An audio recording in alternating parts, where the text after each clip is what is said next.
예, 오늘은 창세기 17장과 18장을 보도록 하겠습니다. 지난 시간에 15장, 16장을 보았는데 그 부분에서 강조되었던 것이 아브라함의 언약이라는 것입니다. 제가 말씀드렸었죠. 창세기는 끝날 때까지 이 아브라함의 언약, 이 부분이 계속 반복된다고요.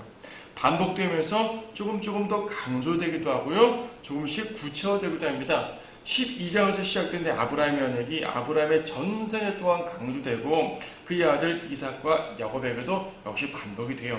오늘도 아브라함의 언약이 반복이 되었네요. 하나님께서 아브라함에게 조금 더 구체적인 방법으로 구체적인 내용으로 언약을 주셨고요. 그리고 그 언약을 성취하심에 있어서 하나님이 역사하시는 모습을 보게 됩니다. 1절 보게 되면 아브라함이 99세였을 때 주께서 아브라함에게 나타나셔서 그에게 말씀하시기를 나는 전능한 하나님이라 내 앞에서 행하라 그리고 너는 완전하라 라고 말씀하십니다. 자, 전능하신 하나님이래요. 그리고 내 앞에서 행하라 그리고 또 너는 완전하라. 아니 유한한 인간이 부족한 인간이 어떻게 하나님께 완벽할 수가 있겠습니까? 하지만 여기서 중요한 말씀은 전능한 하나님이란 말이에요. 하나님은 전능하신 하나님이십니다. 나 자신은 정말 부족하고 아무것도 아닌 존재이지만 하나님 안에서 행할 때 하나님 앞에서 하나님 안에서 행할 때 우리는 그분의 완전성을 따라갈 수 있어요. 오해하지 마세요. 인간이 완벽해진단 말이 아닙니다. 성령님께서 내 안에서 친히 행하실 때 말입니다. 하나님께서 내 안에서 친히 행하실 때 말입니다. 우리는 그분을 따라 행할 수가 있는 것이겠죠. 그런데요, 이 용어를 먼저 보세요. 나는 전능한 하나님이라. 자, 전능하신 하나님이라는 표현이 있습니다. Almighty God 혹은 God Almighty 그러는데 말 그대로 전능하다는 말이죠. 능력이 전적인 능력이라 그 말입니다. 그냥 mighty라고 해도 능력이라는 말인데 Almighty 그래가지고요. 정말 완전한 능력을 말씀하시는 것이요. 하나님은 완전히 능력자이십니다. 전능하신 하나님이죠. 하나님의 능력을 강조하는 말이지만 이 단어의 히브리어인 엘샤다이라고 합니다. 히브리어로 엘샤다이 그러는데 이 엘샤다이라는 말은요 양육에 대한 개념이 있어요. 양육하는 젖, 보호하는 젖 이런 개념이 들어있는데 무슨 말인가 하니 어미가 자식을 먹이듯이 또 아비가 자식을 품에 안고 가듯이 하나님께서 백성들을 보호하신다는 개념입니다. 하나님이 백성들을 보호하시는데 그냥 보호하시는 것이 아니라 그분의 능력으로 보호하신다는 말씀이죠. 자, 이 세상에 어떤 부모가 자식을 보호하고 싶지 않겠습니까? 모두가 자식을 보호하고 싶으시죠. 하지만 어떤 부모는 능력이 있어서 좀 보호하는 반면 어떤 부모는 능력이 없어서 보호하지 못해요. 또 아무리 능력 있는 부모를 할지라도 자녀의 건강과 생명을 보호할 수가 없죠. 특히 그의 혼에 대해서는 보호할 수가 없습니다. 무슨 말입니까? 누가 우리를 보호하십니까? 바로 하나님이시죠. 하나님이라는 아버지는 우리를 보호하실 의도도 있으시고 우리를 보호하실 능력도 있으신 분입니다. 그렇죠. 우리를 보호하실 능력이 있어요. 그래서 전능하신 하나님이란 말입니다. 그러므로 전능하신 하나님이라는 말은요. 이 단어 뜻 자체는 능력을 강조하는 말이지만 그분의 능력은요. 그분의 백성들을 위해서 사용된다는 말이에요. 그냥 나는 능력 있어. 나는 위대해. 나는 이 세상 모든 신들과 달라. 하면서 물론 주님은 이 세상 신들과 다르시죠. 그냥 자기 자신을 높이기만 하는 그런 전능성이 아니라요. 그분의 전능하심으로 백성들을 보호하시고 백성들을 이끄시고 그분의 자녀들을 위대하게 만들어주시는 것입니다. 자녀들을 위해서 싸우시는 분이에요. 하나님의 백성이 세상에게서 고난을 당할 때 하나님께서는 그분의 전능하심으로 그들을 위해 싸워주십니다. 구약에 그랬지 않습니까? 이스라엘 백성들을 위해서 친히 나가서 싸워주셨고요. 지금도 신약 성도들은 우리를 위해서 친히 싸워주십니다. 우리가 믿음의 선한 싸움을 영적 전쟁을 해야 되는 건 맞지만 사실은 나의 육신적인 힘으로 할 수 없지 않습니까? 주님이 싸워주셔야 돼요. 주님이 먼저 전쟁을 이겨주셔야 됩니다. 우리가 그분의 뒤를 따라가는 거란 말입니다. 자, 전능하신 하나님 바로 우리를 위해서 그분의 성도들을 위해서 그분의 자녀들을 위해서 그분의 전능하심을 사용하시는 하나님 그분이 바로 전능하신 하나님이에요. 자, 2절에 보게 되면 내가 나와 너 사이에 내 언약을 세우며, 자, 서두에 말씀드렸죠. 아브라함의 언약입니다. 하나님의 언약을 세운대요. 앞에서는 안 세웠습니까? 앞에서도 세우셨습니다. 하지만 특별히 내 언약을 세우며 라는 말을 강조하심으로써 이 언약의 내용을, 이 언약의 의미를 확실하게 하시는 것이죠. 자, 하나님의 언약을 세운다고 말씀하시면서 뭐라고 그러십니까? 내 언약을 세우며 너를 심히 번성케 하리라 라고 말씀하십니다. 자, 하나님께서 그분의 전능하심을 걸고 말씀하시는 것입니다. 그분의 전능하심을 걸고 말씀하시는 바 내가 너를 심히 번성케 하리라. 여기서 번성은 뭡니까? 단지 아브라함을 부자 되게 만든다는 말씀일까요? 아브라함을 그 고대 근동 지역에서 세력가로 만든다는 말씀일까요? 아닙니다. 아브라함의 씨를 번성케 하리라. 아브라함의 씨, 아브라함의 자손 말입니다. 그렇죠? 아브라함의 자손을 번성케 하시겠다는 말씀이 바로 번성케 하신다는 약속이에요. 3절 아브라함이 주의 면전에 엎드리더라. 하나님께서 그와 더불어 이야기하셨으니 말씀하시기를 보라 내가 너와 더불어 내 언약을 세우노니 너는 많은 민족들의 아비가 되리라. 아브라함의 씨를 번성케 하시겠다는 말씀은 이미 앞에서도 나왔었어요. 자, 아브라함의 언약을 반복해 기억해보죠. 아브라함의 언약이 뭐라고요? 여러 가지 말씀을 할 수 있지만 대표적인 두 가지를 말한다면, 두 가지를 압축해본다면 아브라함의 씨를 번성케 해주시고 그 아브라함의 씨에게, 즉 아브라함의 자손들에게 한 땅을 주시겠다는 얘기입니다. 약속의 땅. 바로 가나안 땅이죠. 오늘날 이스라엘이라고 불리는 그 땅을 말입니다. 아브라함의 씨에게 주신다는 말씀이었어요. 자, 씨와 땅. 이것이 아브라함의 언약의 핵심입니다. 그런데 4절에서는 너는 많은 민족들의 아비가 되리라고 말씀하십니다. 그럼 민족들이라는 말은요, 한 민족을 말하는 것이 아니라 여러 민족이잖아요. 그럼 이스라엘만 가리키지 않고 많은 민족들을 가리킨단 말이죠. 아닌 게 아니라 아브라함은 이삭도 나왔지만 이스마엘도 나왔고요. 또 나중에 또 다른 자손들도 나왔습니다. 그리고 영적으로는 신약교회가, 그리스도인들이 영적으로는 아브라함의 후손에 되기도 하지 않습니까? 예, 많은 민족들의 아비가 됩니다. 그리고 아브라함의 언약을 확증을 시켜주는 도구로서 지금 증거로서 이름을 개명을 시켜주시죠. 어떻게 개명을 시켜주십니까? 5절에서 내 이름을 더 이상 아브람이라 부르지 않고 내 이름을 아브라함이라 하리니 그랬습니다. 아브라함이야. 아브람에서 아브라함. 아브라함이나 모두 아버지라는 개념인데요. 조상이란 말이죠. 아브람은 높으신 아버지, 높은 조상이란 말이고요. 아브라함이란 말은 민족들의 아버지, 민족들의 조상이란 말입니다. 아브라함을 통해서 많은 민족들이 형성된다고 말이죠. 이스라엘뿐 아니라 더 많은 사람들이 태어난단 말이에요. 비슷하게 사라도 이름을 개명했네요. 15절에 보게 되면 또 하나님께서 아브라함에게 말씀하시기를 내 안에 사레의 이름을 사레라 부르지 말지니 사라가 그녀의 이름이 되리라. 사레에서 사라로 바꿨습니다. 사레는 다투는 여인이라는 말이에요. 다툼을 의미하는 말인데 사라는 공주라는 말입니다. 특히 아브라함을 민족들의 아버지라고 그랬으니까 사라는 민족들의 어미가 된다고 말씀하시죠. 16절에서 말씀하시지 않습니까? 그녀로 민족들의 어미가 되게 하리라고 말씀하십니다. 자, 하나님께서는 아브라함에게 약속하셨을 때 앞에서는 아브라함에게만 말씀하시다 보니까 그 언약이 굳이 사라를 통해서 이루어질 필요가 없다고 생각해서 어리석게도 그녀의 여종 하갈을 통해서 자식을 보라고 드렸잖아요. 근데 하나님의 마음속에서는 하갈이 아니라 사라를 통해서란 말입니다. 예. 성경에 다양한 예가 있지만 하나님의 가장 기본적인 의도는 뭐냐면 부부가 일체입니다. 하나님께서 아담을 만들고 이브를 만드셨을 때 하나님께서 이브 이외에 다른 여인들을 여러 명 만들었으면 모를까? 이브를 한 명밖에 안 만들었지 않습니까? 아담과 이브 1대1로 결합해서 하나님의 뜻을 이루는 것이에요. 그래서 사라가 원래 아내이기 때문에 하나님께서는 아브라함의 언약을 주셨을 때 당연히 사라를 통하는 것인데 아브라함과 사라가 그것을 깨닫지 못하기 때문에 여기서는 아예 사라에 대해서 확실한 언약을 주시는 거죠.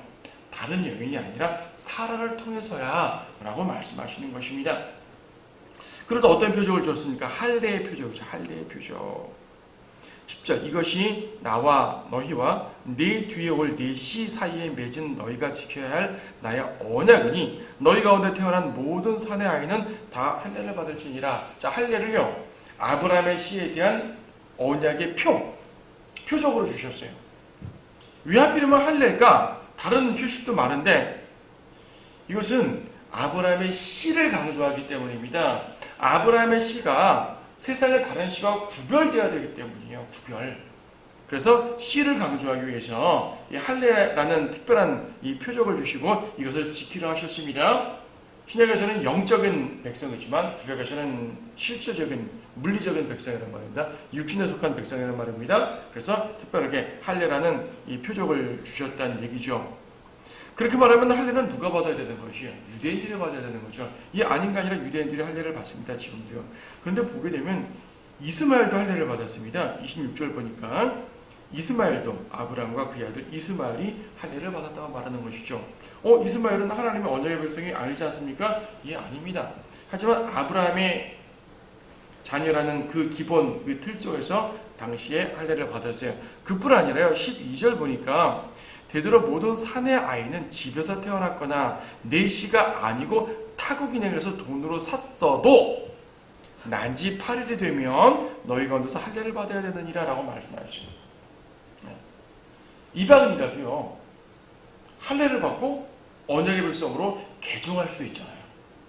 여기서는 직접적으로는 아브라함, 이삭, 야곱 직계 아들이 가장 대표적인 확실한 언약의 백성이지만 그 가운데 있는 종들까지도 타국인들까지도 할례를 받으라고 말씀하십니다. 할례를 받으면 언약의 백성, 언약의 권속으로 이렇게 하나님께서 취급해 주시는 것이에요.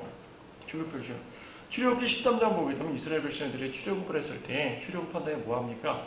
하나님께서 유월절 지키라 그러죠. 무교절 지키라 그럽니다. 7일 동안 누룩 없는 빵을 먹어야 돼요. 이스라엘 집 안에서 어떠한 누룩이 조금 더 발견되면 안 됐습니다. 이걸 무교절이라고 그러거든요. 근데 이방인들은 이 유월절 빵을 먹을 수가 없어요. 언약의 백성이 아니니까. 그런데 할례를 받고 하나님의 언약의 백성으로 스스로를 헌신하게 되면 그는 유대인으로 간주가 되는 것이에요. 여러분 오늘날 보게 되면 흑인 유대인도 있고 백인 유대인도 있어요. 원래 유대인은 셈족이니까 황인종이어야 되잖아요. 많이 섞였어요. 섞였다 하더라도 그러면 원래 아브라함의 씨를 100% 찾아낼 수 있을까? 글쎄요. 100% 찾아낼 수 없을 것입니다. 오늘날 DNA 검사를 통해 가지고 이스라엘 땅에 있는 유대인 중에서 진짜 아브라함의 씨는 5%도 안 된다라고 주장하는 사람이 있는데 생물학적으로는 그 말이 얼마나 맞을지 모르겠어요. 하지만 하나님의 영적 개념으로 보게 되면은요 할례를 받고 자기 자신을 율법에 헌신하고 이스라엘 안으로 개종을 하게 되면 그는 구약 시대나 어느 시대에도 유대인으로 간주가 됐었습니다. 유대인이 앞으로 하나님께서 유대인들을 회복시키실 때 그 언약의 백성들 중에서 주님께서 필요한 자들을 회복시키실 것입니다.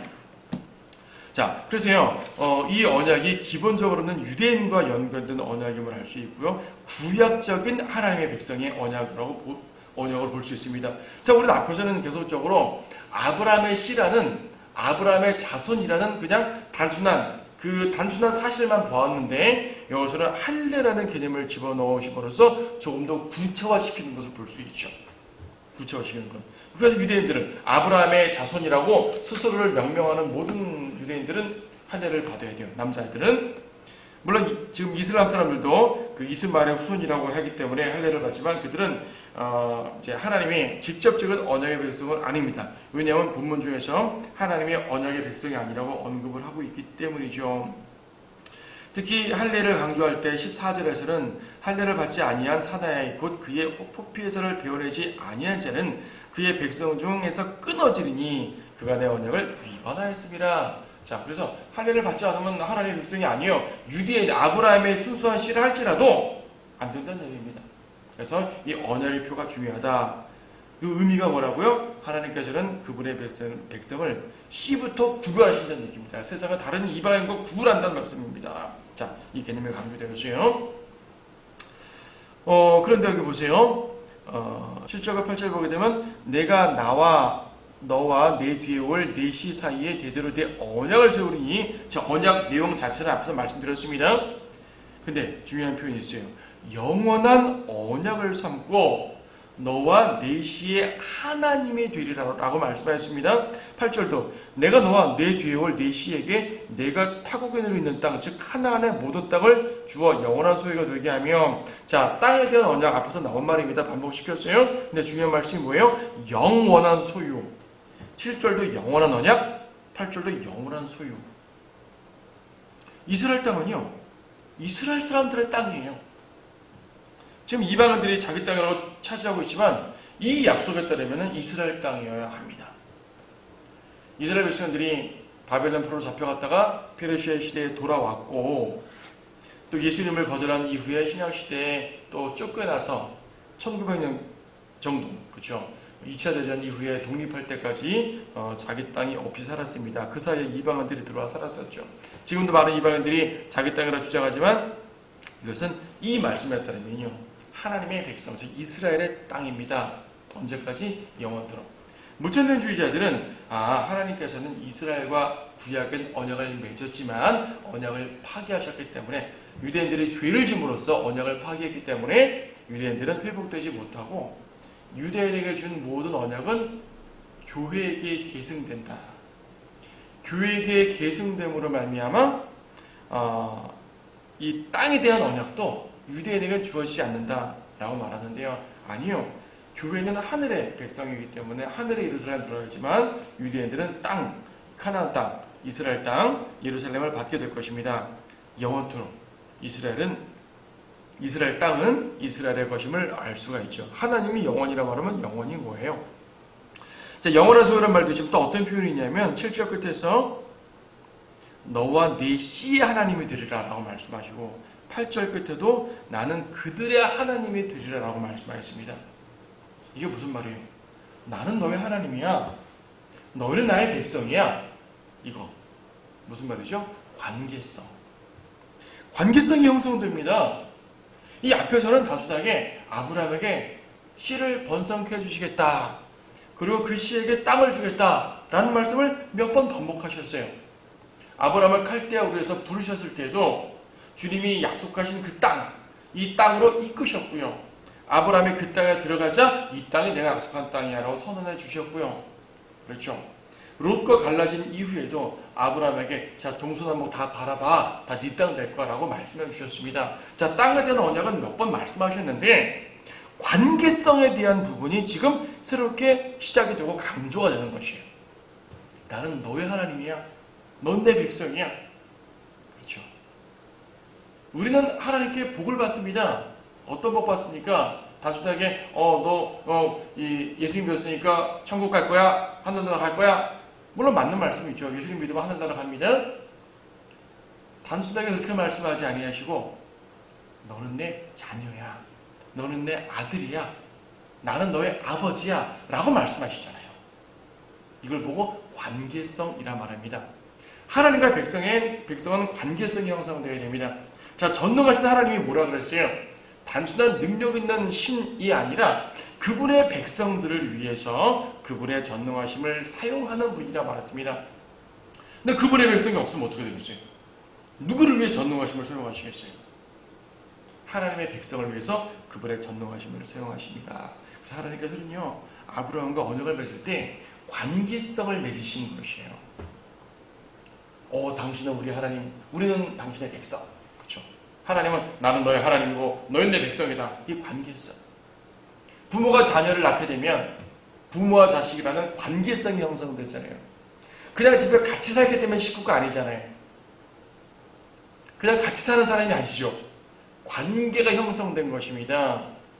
우리 그리스도는, 신약 성도들은 예수님을 믿음으로써 그리스도의 보혈이 적용되어서 예수님의 피로 맺은 언약에 의해서 하나님과 우리 사이에 아버지와 아들의 관계성이 형성되었다면, 이스라엘 백성은요, 아브라함의 언약을 통해서 하나님과 백성의 관계성이 형성이 됩니다. 이 관계성은요, 아브라함에게도 적용됐고 시작됐고요. 저희 레위기 26장 말씀 보세요. 레위기 26장 말씀 잠깐 보시게 되면 이건 율법에 대한 내용, 율법 속에서 내용인데 레위기 26장 12절을 보게 되면 내가 너희 가운데서 행하여 너희 하나님이 되고 너희는 내 백성이 되리라.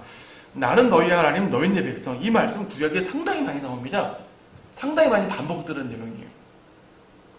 그래서 아브라함에게 관계성을 맺기 시작해서 율법 시대에는 율법을 통해 다시 한번 관계성을 강조했고요.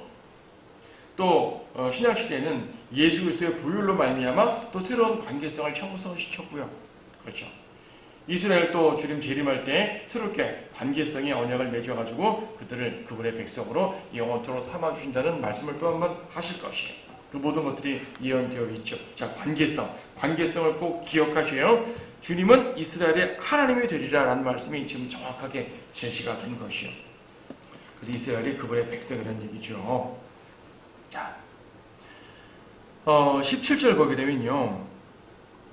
16절부터 다시 볼게요. 16절. 내가 그녀에게 사라에게 복을 주어 그녀로부터도 내게 한 아들을 주며 정녕 내가 그녀에게 복을 주어 그녀로 민족들의 어미가 되게 하리니 백성의 왕들이 그녀에게서 나오리라 하시더라. 그때 아브라함이 주의 면전에 엎드린 채 웃으며 그의 마음속으로 말하기를 100세가 된 사람에게 아들이 태어날 수 있으리요? 90세가 된 사라가 애를 낳을 수 있으리요? 참 말이 안 돼 보이잖아요. 그렇죠? 아무리 옛날에는 사람의 수명이 길었다 하지만 창세기 5장에서 보는 것처럼 700살, 800살, 900살 사는 시대는 이미 지났어요. 아브라함 때는 그렇게 살지 못했습니다. 쭉 수명이 내려왔단 말입니다. 좀 오래 살았다 하더라도 100살 때 아이 난다는 것은 말이 되질 않아요. 근데 난다고 했지 않습니까? 하나님께서 낳는다고 말씀하시면 낳는 거예요. 자, 우리는 지금 전능하신 하나님이란 말을 1절에서부터 보았고요. 그분의 전능하심으로 아브라함을 번성시키겠다고 약속하셨습니다. 아브라함의 씨에게 이스라엘 땅을 주식으로 약속하셨다. 이 모든 것들을 전능하심으로 해결하신다라는 걸 설명드렸어요. 하지만 그 모든 것들은 약속일 뿐이고 아직 그것들이 하나도 이루어지지 않고 모두 미래에 속한 거잖아요. 지금 본문 창세기 17장 18장 본문에서 하나님의 전능하심이 발휘되는 가장 직접적인 메시지는 뭐냐면 사라가 아들을 낳는단 말이에요. 불임 여성이, 그렇죠? 불임 여성이 아들을 낳습니다. 불임 여성이 아들을 낳는 거예요. 하나님의 전능하심, 참 전능하심이라 말해놓고 그냥 애 낳는 거 말하면 너무 좀 작지 않아요? 작은 게 아니죠. 불임 여성이 애를 낳는 게 얼마나 큰 일인데요, 여러분. 그렇죠? 상당히 큰 일입니다. 요즘에 의학이 발달해서 이런저런 의학 처방하지만 이것은 그런 의학의 처방 개념이 아니란 말입니다. 생명이 없는 곳에서 생명을 낳게 하는 것이에요. 이거보다 더 큰 전능함이 어디 있습니까? 그렇죠? 하나님께서는 창조주하는 하나님이시기 때문에 그 창조의 생명을 아브라함과 사라의 뱃속에 집어넣을 수가 있는 것이요. 특히 그것이 언약의 백성이라는 얘기죠. 하나님의 전능하심에 벌어지는 구체적 사건은 이삭에 대한 출생입니다. 아닌 게 아니라 18장도 그랬어요.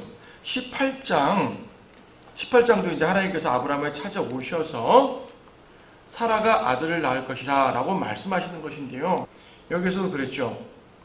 11절 아브라함과 사라가 나이를 많이 먹어 늙었고 사라에게는 여인들의 관리도 끝났으므로 사라가 속으로 웃으며 말하기를 내가 노쇠하였고 나의 주도 늙었으니 내게 어찌 즐거움이 있으리요? 라고 말했습니다. 아브라함도요. 하나님 무슨 아들은요? 웃었죠. 사라도 뒤에서 아이고 하나님 무슨 아들은요? 웃었죠. 우리가 어떻게 애를 낳는다 그래요? 웃었습니다. 이 말은 뭐예요? 믿음 없음을 보여주는 것이에요. 앞에서는 어땠습니까? 앞에서는 하나님 약속은 주셔서 참 감사한데요. 제가 지금 애를 낳을 수 있는 상황이 아니네요.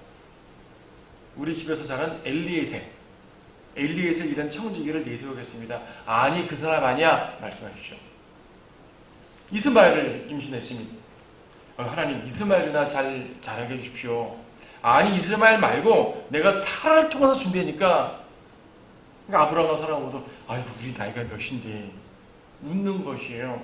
기뻐서 웃는 것이 아니에요. 아니, 말도 안 되는 말씀하지 마세요. 웃는 겁니다. 불신의 웃음입니다. 믿음의 조상 아닙니까? 불신이 꽤 많이 나와요. 이집트에 내려온 것부터 시작해서 아브라함 흠이 좀 많네요. 여러분, 제가 우리의 믿음의 조상 아브라함을 감히 흠집내기 위해 이런 말씀 드리는 건 절대로 아니고요. 신약 성경에서 아브라함의 이러한 믿음 없는 행동에 대해서 강조한 바가 있습니까? 찾아보셨어요, 혹시? 없죠.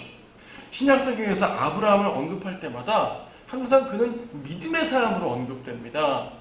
로마서에서도 말씀하셨고, 특히 히브리서에서 강조하셨는데, 아브라함의 믿음을 강조했지 아브라함의 믿음의 연약함을 강조하지 않았어요. 근데 구약에서 객관적인 역사 서술을 보게 되면 아브라함은 참 믿음 없는 행동을 많이 했단 말입니다. 근데 신약에서는 그 모든 것들을 싹 지워버렸어요. 왜? 십자가의 보혈 이후에 아브라함의 부족한 점들은 전부 다 감춰버리시고 아브라함의 잘한 것만 드러내 주시는 것이에요. 이것을 신약에 흐르는 하나님의 은혜의 법칙이라고 보통 말합니다. 신약에 흐르는 하나님의 은혜의 법칙. 여러분들 구원받았을 때 하나님께서는 우리의 모든 죄들을 전부 다 그분의 보혈로 감추어버렸잖아요. 물론 우리가 현재 죄를 짓게 되면 징계는 받습니다. 하나님은 공의의 하나님이시기 때문에 우리를 징계 내리시죠. 우리가 주님 앞에 불충을 저지르게 되면 이것은 그리스도의 심판석에서까지 수치를 당하게 됩니다. 여러분, 고린도전서 3장에 나오지 않습니까? 우리가 그리스도의 심판석에 올라가게 되면 여러분의 행위에 따라서 상도 받고 책망도 받죠. 그렇죠? 금이나 은이나 보석으로 한 행위는 상을 받고 나무나 지푸라기 같은 걸 하게 되면 상을 받지 못해요. 왜냐하면 그리스도의 심판석은 불로 태우기 때문입니다. 우리의 행위들을 불로 태워가지고 금은 보석은 불타지 않으니까 번쩍번쩍 남으니까 상을 받는 것이고, 나무나 풀 이런 것들은, 나무나 지푸라기, 그루터기 이런 것들은 불타버리지 않습니까? 상을 못 받죠. 자, 여러분들이 그리스도의 심판석에서는 여러분의 잘잘못이 드러날 것입니다. 여러분의 행위가 불타는 것을 보게 되면 수치스럽겠죠. 책망받는 거 아니겠어요? 그런데 보세요. 그리스도의 심판석에서 여러분의 행위가 다 불타고 되면 이 육신적인 행동들이 불타버리게 되면 그것은 소멸되어 버리는 것이에요. 없어져 버려요. 남는 게 뭐죠? 금은 보석은 남습니다. 영원토록 기억되는 건 뭐죠? 주님을 위해 일했던 그 순수한 섬김, 여러분들이 주님을 위해 행한 올바른 행실은 남아요. 하지만 우리가 악하게 행동했던 것, 육신적으로 행동했던 것, 우리의 영적 분별력이 흐려서 엉뚱하게 행동했던 것들은 그리스도의 심판석에서 불타버리고 책망받은 다음에 더 이상 기억되지 않습니다. 마치 아브라함이 이렇게 부족한 점들이 많음에도 불구하고 신약에서는 그 모든 것들을 싹 감춰버리시고 아브라함을 믿음의 용사로, 믿음의 선조로 설명하는 것과 똑같아요. 우리가 어린 양 혼인식 들어갔을 때 우리의 잘못된 것들 다 제거되고요. 금은 보석 같은 걸 가지고 장식해서 온전한 신부의 모습으로, 아름다운 신부의 모습으로 주님과 혼인하고 영원토록 살게 된다는 말입니다. 그리스도의 보혈 앞에서 모든 것들이 감추어지는 그러한 원리를 보여줍니다. 하나님의 자비의 원리를 보여주는 거죠. 자, 자비의 원리는 자비의 원리고, 문맥적으로 봤을 때 말입니다. 아브라함도 웃었고 사라도 웃었어요. 이 웃음이 즐거움의 웃음이 아니라 그랬습니다. 아들 주신데 너무 기뻐, 즐거운 웃음 아닙니다. 어떻게 아들을, 불신의 웃음입니다. 근데요, 하나님께서 이삭을 낳게 하시고 뭐라 그러냐면 이름을 이삭으로 하라 그랬거든요. 이삭의 이름의 뜻이 뭐냐면 웃음이란 말이에요. 웃음. 참 하나님 무섭죠? 그렇죠? 이 아브라함과 사라가 웃으니까 너 왜 웃었어? 아니, 안 웃었어요. 사라가 너무 두려워가지고 순간적으로 부인해버렸는데, 아니라 내가 웃었느니라. 웃음을 한번 책망하시단 말입니다. 그런데요, 그들이 웃었지만, 그들은 불신의 웃음을 웃었지만 하나님께서는 기쁨의 웃음으로 만들어 주셨어요. 이삭이라는 아들을 주실 때, 이삭이라는 뜻은 웃음이라는 뜻인데, 이삭을 통해서 그들이 얼마나 기뻐했겠습니까? 그렇죠? 기뻐하고 웃고, 아닌가 아니라 그 이삭을 통해서 이제 하나님의 언약이 이어지니까 말입니다. 자, 하나님의 위대하신 역사를 다시 한번 볼 수 있는 부분이죠. 자, 넘어가요. 18장 들어갑니다. 18장 간단히 볼 텐데요.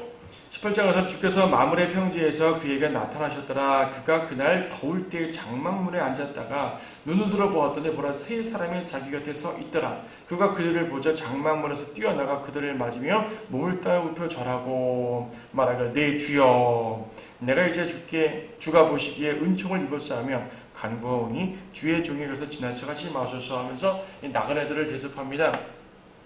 이들이 일반 나그네라 하더라도 아브라함은 대접했을 것이에요. 아브라함은 나그네 대접하는 섬김을 전했던 사람으로 보여집니다. 그런데 사실 아브라함은 하나님을 몇 번 만났잖아요. 17장도 만났고 15장도 만났고 하나님께서 여러 번 나타나셔서 말씀해 주셨습니다. 그러고 보니 이 세 사람이 왔을 때 아브라함은 알아봤다고 보는 게 또 맞을 거예요. 이 세 사람이지만은 두 명은 천사고 한 사람은 하나님 자신이라고 볼 수가 있습니다. 왜냐하면 뒤에 보게 되면 이제 아브라함에게 대접을 받고 돌아갈 때 말입니다. 22절 그 사람들이 거기서 돌아서서 소돔을 향하여 가고 아브라함은 주 앞에 그대로 있더라. 자, 두 사람 아브라함은 주 앞에 있다 그랬지 않습니까? 하나님과 함께 있는 것이고 두 사람은 갔어요. 아닌가 아니라 19장에 보면은 저녁 때 두 천사가 소돔에 도착했다 그래요. 그 말에 맞죠. 세 사람이 아브라함에 갔는데 아브라함은 주 앞에 그대로 있고 그 사람들은 갔어요. 하나님은 아브라함은 아마 계시고 두 사람은 갔고 그 두 사람이 19장에 보니까 이제 두 천사라고 볼 수가 있는 것이죠. 자, 상황이 맞았습니다. 그러니까 지금 이 세 사람이 아브라함에게 들린 것, 세 분이 아브라함에게 들린 것은 소돔으로 가는 길에 들린 것이에요. 소돔으로 가는 길에 들려서 아브라함에게 아들에 대한 계시도 확실하게 주심과 더불어서 이제 18장 앞부분은 아들을 주신다는 말씀을 약속을 하신 것이고 18장 뒷부분에서는 자 아브라함에게 모든 것을 밝히자라고 말씀하십니다. 아브라함과 사라가 믿지 못했을 때 주님께서는 18장 14절에서 주께 너무 어려워서 못할 일이 있겠느냐라고 말씀하시면서 주님께는 어려운 게 없다. 난 전능한 하나님이야 라고 강조해 주셨죠. 주님의 전능하심입니다. 앞부분에서는 그 부분을 말했고 뒷부분에서는 이제 주님께서 아브라함에게 오케이 내가 하려고 하는 일, 즉 소돔을 심판하는 일을 숨기지 않겠다라고 작정하시고 아브라함과 대화를 하기 시작하시는 것이에요. 그 뒤의 내용은 여러분들이 잘 아십니다. 23절부터예요. 아브라함이 하나님과 쭉 대화하다 보니까 소돔을 멸망을 시키신답니다. 왜? 소돔이 너무나 죄가 가득 찼기 때문에 소돔을 멸망시킨답니다. 아브라함도 거기에 동의가 됐을 것이에요. 소돔은 정말 악하거든요. 그런데 소돔에 누가 있습니까? 아브라함의 조카 롯이 있잖아요. 아브라함은 롯을 살리고 싶은 것이에요. 자, 하나님께 기도합니다. 지금 24절 보니까 50명의 의인이 있으면 그래도 멸하시겠습니까? 소돔의 사람들이 꽤 많은데요. 하나님 모두가 악인이라도 50명 정도가 선한 사람이면은 그래도 멸하시겠습니까? 하나님 아니 50명 정도 있으면은 멸을 하지 않을게. 아브라함 가만 보니까 50명 안 될 것 같아요. 하나님 5명 부족하면요 45명이면 그래도 멸하시겠습니까? 아니 45명도 멸하지 않을게. 40명은요 괜찮아. 30명은요 오케이. 20명은요 20명까지 봐줄게. 10명은요 10명이라도 멸망을 시키지 않을게. 아브라함은 거기서 기도를 멈췄죠. 아 그래 소돔에 10명은 있겠지. 의인 10명은 있겠지. 잘하면. 그렇죠. 10명은 있겠지. 일단 롯이 있고요. 롯의 부부가 있고요. 그리고 롯의 뒤에 보니까 이제 결혼할 딸이 둘이 있고 사위가 둘이 있을 것이고 또 결혼하지 않은 두 딸이 있고 8명이잖아요. 2명은 그래도 구령했겠지. 10명은 있겠지. 뒤에 보면 10명이 없어서 멸망했습니다. 하나님이 약속하신 것이에요. 하나님은 전능하다고 말씀하셨고 그분의 전능하심으로 아이를 주신다고 약속을 하셨고 주님께는 어려워서 못할 일이 없다고 분명히 말씀을 하셨고요. 주님이 어려워서 못할 일이 없다는 것은 이 심판과 멸망도 포함되는 말이거든요.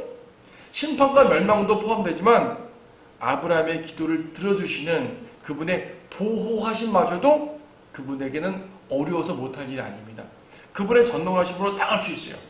아브라함은 하나님의 전능하심을 힘입어서 기도했습니다. 흥정하는 것 같잖아요. 50명, 45명, 40명, 30명, 20명 흥정하는 것 같죠? 하지만 기도한 겁니다. 하나님 앞에 요청한 거 아니에요. 기도죠, 기도예요. 근데 가만 보면요, 아브라함과 하나님은 친구처럼 대화했습니다. 친구처럼. 하나님께서는 이 두 천사에게 17절 주께서 말씀하시기를 내가 하는 그 일을 내가 아브라함에게 숨기겠느냐. 아브라함은 분명히 위대하고 막강한 민족이 될 것이며 땅의 모든 민족들이 그의 안에서 복을 받을 것이 아니냐 하면서 아브라함에게는 말해야겠다. 아브라함은 친구 같은 자야. 내가 숨길 이유가 없어. 하나님 아브라함에게 친구처럼 대화해 주셨어요. 아브라함도 그러한 마음으로 하나님께 간구했습니다. 자, 근데 가만 보세요. 아브라함의 기도가 사실은 우리의 기도의 모범이 되는 올바른 기도예요. 대부분. 어땠습니까? 거기 교재에 써놨네요. 18장 25절 보니까 24절부터 아브라함이 가까이 다가가서 말씀드리기를 주께서 악인들과 함께 의인들도 멸하라 하시나이까? 의인을 악인과 함께 멸하는 게 주님의 공의예요? 아니잖아요. 하나님의 공의에 따르면 의인들을 악인과 함께 멸망시키면 안 되지 않습니까? 만약 의인들을 악인과 함께 멸망시키게 되면 하나님의 이름에 누가 되지 않습니까? 하나님의 거룩하심과 하나님의 공의로우심을 힘입어 간구하오니 50명만 의인이 있으면 멸하지 말아주십시오. 오케이 말씀하신 것이에요. 즉 아브라함은요 하나님의 공의를 들어서 하나님의 이름을 위해서 하나님의 영광을 위해서 구한 것이에요. 잘못됐어요? 잘못된 거 아니죠. 잘못된 거 아닙니다. 그리고 27절 보니까 아브라함이 대답하여 말씀드리기를 보소서 이제 티끌과 재 같은 내가 주께 감히 말씀드리나이다. 티끌과 재 같은 내가 감히 말씀드리나이다. 45명이면 어때요? 말씀드리는 거죠. 5명 줄여달라고 할 때 아브라함은 자기 자신을 확 낮췄어요. 겸손. 여러분 기도의 자세는 겸손이어야 됩니다. 그렇죠? 기도의 자세는 겸손이에요. 고개 뻣뻣이 쳐들고 나는 말입니다. 이거 안 되잖아요. 바리새인들이 고개 쳐들고 기도할 때 하나님 것을 안 들으신다 그랬습니다. 하지만 그 옆에 있는 세리는 고개를 푹 숙이고 주여 저는 주인입니다. 하나님은 그 기도를 듣는다고 하셨지 않습니까? 예, 아브라함은요 첫째로 하나님의 영광을 들어서 기도했고요. 두 번째는 겸손한 마음으로 요청을 했습니다. 아브라함의 이 기도의 내용, 기도의 원리, 우리가 받기에 부족함 없는 올바른 기도예요. 세 번째 또 뭐가 있습니까? 반복적으로 했습니다. 간절하게 반복적으로 50명, 45명, 40명, 30명 할 때 아브라함이 얼마나 간절했겠어요. 혹시 하나님 거절하면 어떡하지? 거절하면 안 되는데 간절하게 간구를 했죠. 거기 그렇지 않습니까? 어디에요? 30절 보더라도 아브라함이 말씀드리기를 오 주께서는 노하지 마소서. 노하지 마소서. 내가 말씀드리리이다. 혹시 30명 그랬죠. 31절 보소서 이제 내가 감히 주께 말씀드리나이다. 20명이요. 그렇죠. 32절 오 주께서는 노하지 마소서. 내가 한 번만 더 말씀드리리이다. 10명이요. 끈질기게 자요. 끈질기게. 예수님께서도 끈질기게 간구하라 그랬습니다. 끝까지 간구해야죠. 간절히 반복적으로. 그러니까요 하나님의 공의를 들어서 요청했고요. 겸손하게 요청했고요. 간절히 반복적으로 요청했습니다. 이거 기도의 핵심 요소들입니다. 기도의 원리들입니다. 우리가 본받아야 됩니다. 근데 결과적으로 어땠어요? 다음 시간에 보겠지만 19장에 보게 되면 소돔 멸망하고 말았죠. 아브라함의 기도 응답되지 않았다는 것이에요. 그렇죠? 올바른 기도인데 왜 응답받지 못했습니까? 어떤 분은 말합니다. 에헤이 반복적으로 끝까지 기도해야 되는데 멈췄잖아요. 만약에 5명으로 3명으로 2명까지 줄였어야죠 라고 말합니다. 그러니까 아브라함이 끝까지 하지 못하고 중간에 포기했기 때문에 응답받지 못했다고 말을 합니다. 근데요 아니에요. 아브라함은 기도의 원리에 따라서 잘했는데 아브라함이 놓친 원리가 있어요. 그것은 무엇입니까? 하나님의 뜻에 맞는 기도를 하지 않았던 것입니다. 하나님의 영광을 구한 것도 잘했고 겸손한 것도 잘했고 끝까지 반복적으로 끈질기게 기도한 것도 잘했는데 하나님의 목적과 의도를 간파하지 못하고요. 하나님의 뜻대로 기도하지 않고 자기 뜻대로 기도를 했다는 사실이에요. 하나님의 뜻은 무엇입니까? 범죄한 백성을 심판하시는 거죠. 멸망시키는 것입니다. 하나님이 이미 멸망을 작정하셨어요. 마음속에. 멸망을 작정하시고 두 천사를 소돔으로 보내셨죠. 그럼 아브라함이 볼 때 어떻습니까? 하나님의 뜻은 악인을 멸망시키는 것이구나. 그렇다면 아브라함은 어떻게 기도해야 됐을까요? 소돔성을 보존해달라고 기도할 것이 아니라 소돔에 있는 조카 롯을 구출해달라고 기도를 했었어야죠. 그렇다면 100% 응답됐을 것입니다. 안면에 19장 뒤에 보게 되면 롯은 살아남았잖아요. 그렇죠? 살아남았습니다. 롯을 구해달라고 기도하면 돼요. 세상의 멸망이 선언되었는데 세상을 멸망시키지 말아달라고 기도하면 안 됩니다. 성경을 영적으로 펼쳐보아도 세상은 멸망한대요. 그렇죠? 세상이 멸망하는 것이 하나님의 뜻인데 주님 이 세상을 멸망시키지 마시고 이 악한 세상을 변화시켜 주셔서 우리가 살기 좋은 세상으로 만들어 주십시오. 악인들을 없애주시고 이 세상이 정말 선한 사람으로 가득 차게 하시고 변화받게 하시고 대한민국이 변화받고 세계가 변화받고 변화받으면 물론 좋죠. 하지만 하나님의 멸망의 그 심판 자체를 돌이킬 수 없는 것입니다. 그렇게 기도하더니 하나님 이 세상이 악하기 때문에 멸망시키겠다는 하나님의 뜻이 옳습니다. 다만 이 가운데서 한 명이라도 더 구원받게 해주십시오. 그리고 구력하러 가는 거죠. 복음을 전하는 것이죠. 복음을 전하면서 한 명이라도 더 구원할 수 있도록 구조선으로 옮겨 태우는 것, 이게 그리스도인들이 하나님의 뜻에 맞게 기도하고 행하는 것입니다. 이 세상 자체를 보존해 주십시오 하는 기도가 올바른 기도가 아니에요. 아브라함의 기도에 따라서 10명이 그 가운데 의인이 있어서 소돔성이 보존되었다 칩시다. 그럼 어떻게 하겠어요? 10명의 의인은 있지만 절대 다수가 악인들이잖아요. 멸망을 안 하면 그들의 죄악이 주변 성읍들에 퍼지고 카나안 땅 전체에 퍼지고요. 더 악하게 됐을 거 아니겠어요? 그렇죠? 아브라함은 큰일 날 기도를 했던 것이에요. 사실은요. 소돔성이 멸망 안 하면 안 돼. 멸망해야 정상입니다. 다만 아브라함이 롯을 걱정했다면 그 롯과 롯의 가족을 구원해달라고 기도를 했었어요. 정상이죠. 그렇다면 응답됐을 것입니다. 자, 여러분 우리는 여기서 기도의 응답을, 기도의 원리를 분명히 아셔야 되는 것이죠. 아브라함이 다른 원리는 숭실했다 할지라도 하나님의 뜻에 맞는 기도를 하지 않았기 때문에 실패했습니다. 성읍의 보존이 아니라 롯의 구출을 기도했어야 됩니다. 우리도 마찬가지로 하나님의 뜻을 우리의 기도로 막 바꾸려고 하지 마세요. 하나님 전능하시잖아요. 내 기도 들어주세요. 거의 땡깡 수준으로 안 된다는 얘기입니다.